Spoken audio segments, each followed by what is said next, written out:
শাহে Medina দিদার দাও গো শাহে Medina ইয়া রাসূলুল্লাহ ইয়া হাবিবাল্লাহ ইয়া রাসূলুল্লাহ ইয়া হাবিবাল্লাহ ইয়া রাসূলুল্লাহ ইয়া হাবিবাল্লাহ নবীর রওজা শরীফ দেখে মন ভরে না নবীর রওজা শরীফ দেখে মন ভরে না দিদার দাও গো শাহে মদিনা দিদার দাও গো শাহে মদিনা ইয়া রাসূলুল্লাহ ইয়া হাবিবাল্লাহ ইয়া রাসূলুল্লাহ ইয়া হাবিবাল্লাহ ইয়া রাসূলুল্লাহ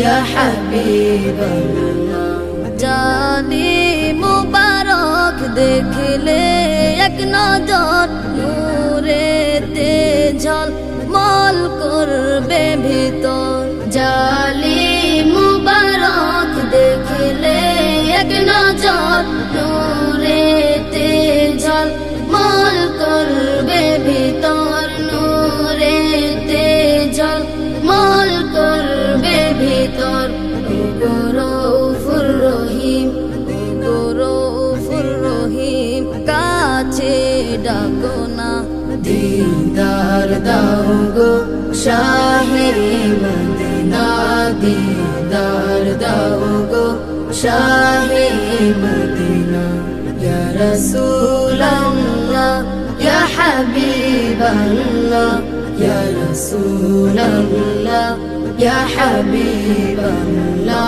ইয়া রাসূলুল্লাহ ইয়া হাবিবাল্লাহ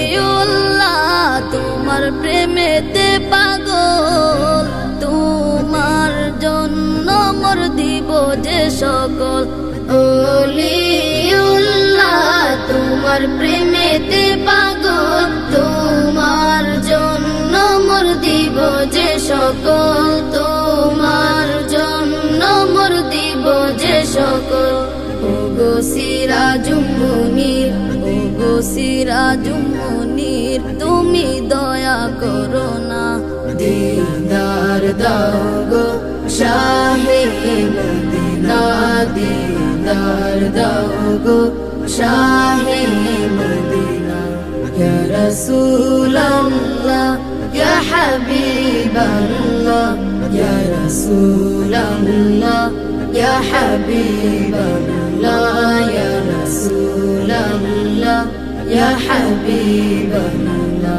ইয়া রাসূলুল্লাহ ইয়া হাবিবাল্লাহ ইয়া রাসূলুল্লাহ ইয়া হাবিবাল্লাহ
পেরেছি এবং তাদের কাছে তাদের অনুরোধের জন্য তাদের কাছে আমি বিশেষভাবে কৃতজ্ঞতা প্রকাশ করছি।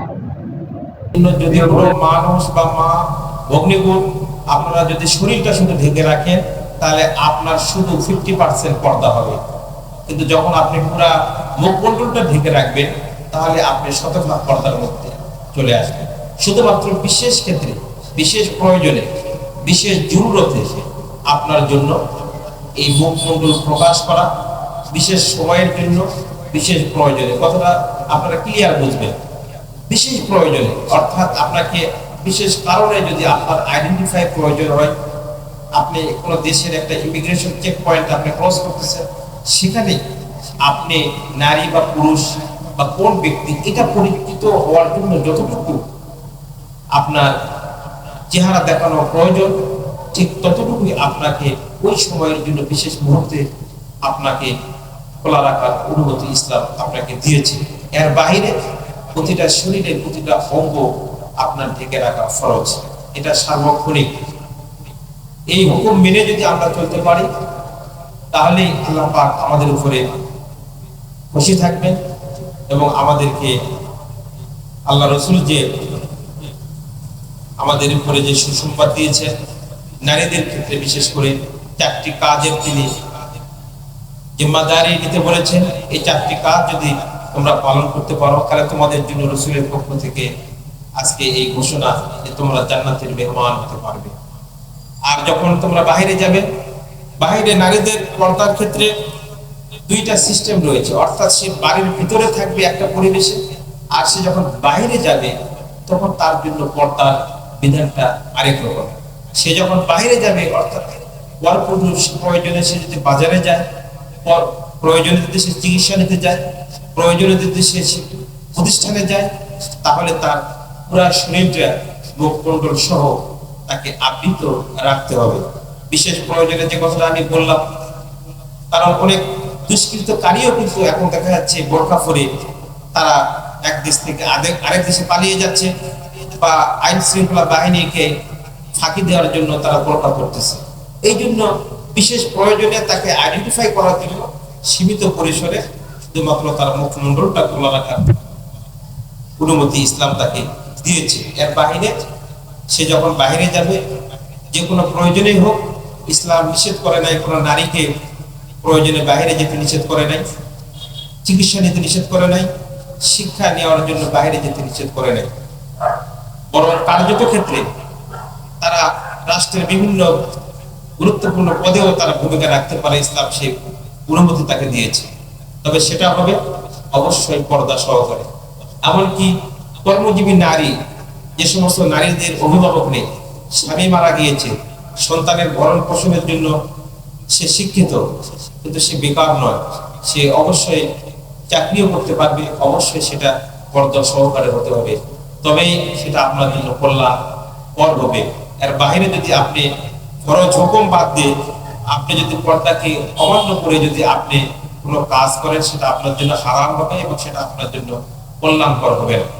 এখন ছেলেদের ক্ষেত্রেও পর্দার বিধানটা আল্লাহ পাক দিয়েছেন। আল্লাহ পাক পবিত্র কোরআনুল কারীমের একই সূরার মধ্যে আল্লাহ পাক মুমিনদের উদ্দেশ্য করে তিনি বলতেছেন, কুল্লিল মুমিনিনা ইয়াগুদ্দু মিন আবসারিহিম ওয়া ইয়াহফাযু ফুরুজাহুম।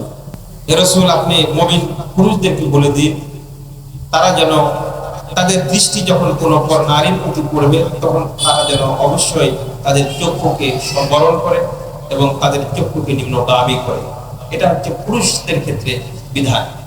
অর্থাৎ নারী যখন ভিতরে থাকবে, বাড়িতে থাকবে, গৃহের মধ্যে সে থাকবে, প্রত্যেকটা নারীকে আল্লাহ পাক বিধান হচ্ছে সে যতক্ষণ বাড়িতে থাকবে, এক পরিবেশে থাকবে, সেখানে যদি কোনো পুরুষ যদি প্রবেশ করার প্রয়োজন হয় সে বাড়িতে, সেক্ষেত্রেও ইসলাম বিধান দিয়েছে।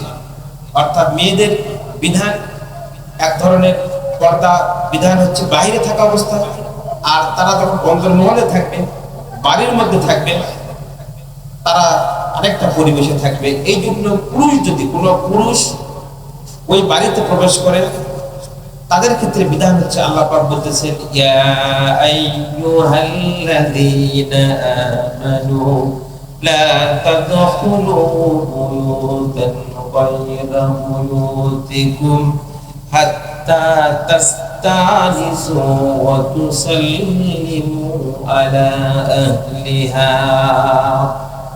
অর্থাৎ হে পুরুষেরা, তোমরা যদি কোনো কারো অন্যের বাড়িতে প্রবেশের জন্য প্রয়োজন মনে করো, তাহলে এই প্রবেশের পূর্বে তোমাকে কিছু বিধান মানতে হবে। সেটা হচ্ছে ওই বাড়িতে অবস্থানরত মহিলারা যেন পর্দা করতে পারে, অর্থাৎ ওই সময়ে তাদের মধ্যে যে পর্দার শিথিলতা রয়েছে তারা যেন পূর্ব সতর্কতামূলক পর্দাটা যেন ভিতরে চলে যেতে পারে। এই জন্য তোমাদের বিধান হচ্ছে তোমরা কোনো বাড়ির ভিতরে প্রবেশ করতে গেলে প্রথমে তাদেরকে তোমরা সালাম দিবে এবং তাদের কাছ থেকে অনুমতি প্রার্থনা করবে। যতক্ষণ না পর্যন্ত অনুমতি পাবে ততক্ষণ পর্যন্ত তোমরা বাড়ির বাইরে অবস্থান করবে। এরপরে যদি তোমরা অনুমতি পাও তাহলে তোমরা ভিতরে প্রবেশ করবে এবং তাদের সাথে তোমরা কথা বলবে, এবং সেটা ওই আহলে বাইতের জন্য পর্দা সহকারে সেটা তোমাদের করতে হবে। এটা হচ্ছে তোমাদের বিধান।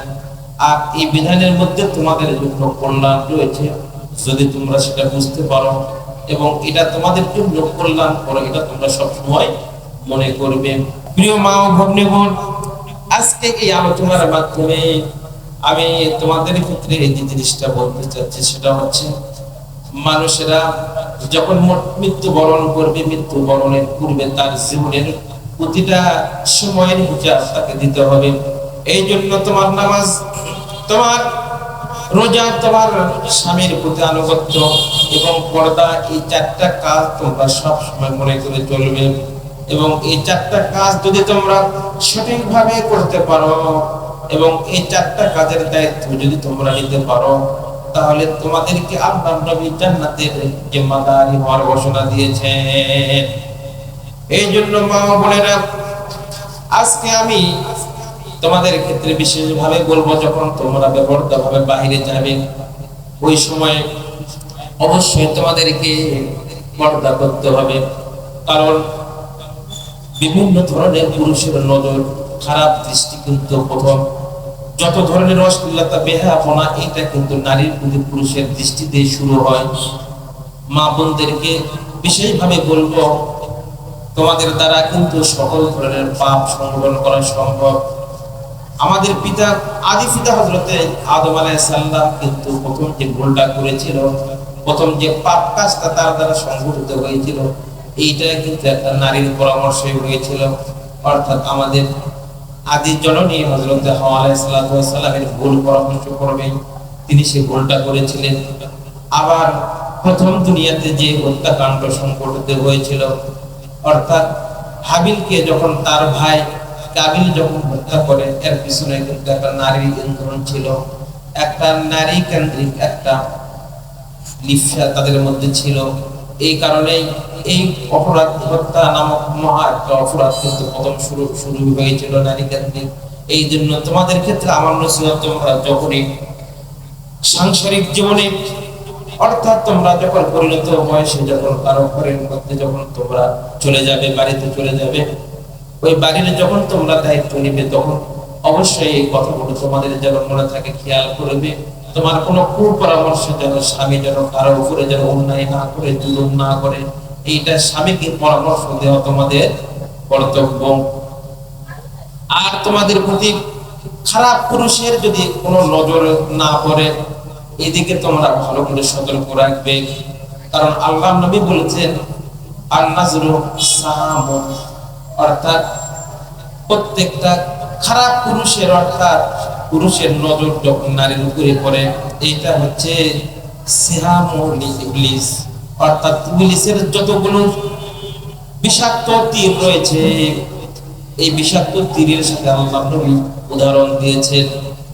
আর নাজরু সাহামুল ইবলিস, ইবলিসের যতগুলো বিষাক্ত তীর রয়েছে, এই তীরগুলোর মধ্যে একটা তীর হচ্ছে কোন নারী যখন বেপরোয়া ভাবে চলাফেরা করে, তার প্রতি যখন একটা পুরুষের যখন নজর পড়ে, ওই নজর দ্বারা সে প্রথমে তাকে ঘায়েল করে।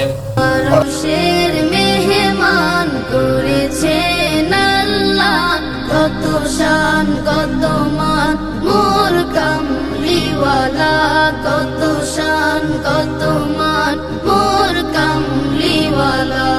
ওগো মদিনাওয়ালা, ওগো মদিনাওয়ালা, করো দাও গো শাহে মদিনা দিদার দাও গো শাহে মদিনা ইয়া রাসূলুল্লাহ ইয়া হাবিবাল্লাহ ইয়া রাসূলুল্লাহ ইয়া হাবিবাল্লাহ ইয়া রাসূলুল্লাহ ইয়া হাবিবাল্লাহ নবীর রওজা শরীফ দেখে মন ভরে না নবীর রওজা শরীফ দেখে মন ভরে না দিদার দাও গো শাহে মদিনা দিদার দাও গো শাহে মদিনা ইয়া রাসূলুল্লাহ ইয়া হাবিবাল্লাহ ইয়া রাসূলুল্লাহ ইয়া হাবিবাল্লাহ ইয়া রাসূলুল্লাহ ইয়া হাবিবাল্লাহ জানি মুবারক দেখলে এক নজর নূরেতে ঝলমল করবে ভিতর জালি মুবারক দেখলে এক নজর নূরেতে ঝলমল করবে ভিতর নূরেতে ঝলমল করবে ভিতর গৌরফুর রহিম গৌরফুর রহিম কাছে ডাকো না দিদার দাও গো শাহে মদিনা দিদার দাও গো শাহে মদিনা ইয়া রাসূলুল্লাহ ইয়া হাবিবাল্লাহ ইয়া রাসূলুল্লাহ ইয়া হাবিবাল্লাহ ইয়া রাসূলুল্লাহ ইয়া হাবিবাল্লাহ ও নিউল্লাহ তোমার প্রেমেতে পাগল